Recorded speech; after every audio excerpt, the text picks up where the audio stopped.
Hi guys, it's Swimmy. We're on week 4 of our series called Resurrection Eggs.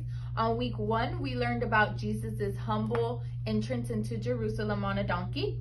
We learned about Judas's betrayal, and we learned about Jesus' Last Supper with his disciples.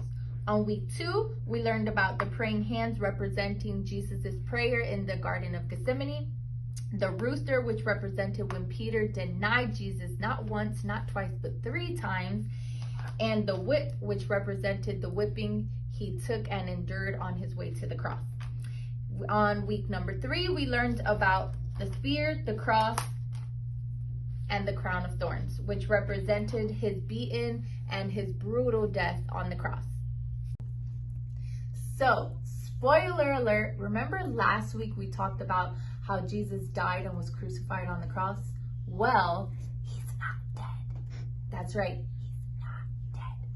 So continuing our story, today is the end of our series, Resurrection Eggs. We're going to uncover these 3 eggs. We're going to see how this story unfolds. So now is our next 3 eggs. Our first egg has a cloth. So in old times, when someone used to die, they used to get their body, wrap it up in cloth, and bury it. So in our story, some of Jesus's friends, such as Mary Magdalene, took down his body from the cross and buried it in a cloth. Now, when they took his body and wrapped it up, they tucked it away, which uncovers our next egg, and they tucked it behind a rock. It was a huge tombstone, so they buried his body in here, wrapped it all up, and tucked it away behind this stone. Now, when they put it in the stone, they rolled a huge stone over it. So guys, just as this last egg was empty, so was the tomb. He is now eternal. He is everywhere. We can feel him everywhere. We can hear him everywhere. And that was such the greatest gift that we can have. So with our resurrection eggs, we now know the whole full story of Easter. It's not about the candies. It's not about bunnies. That is just for fun. But now we as children know the real story of Easter.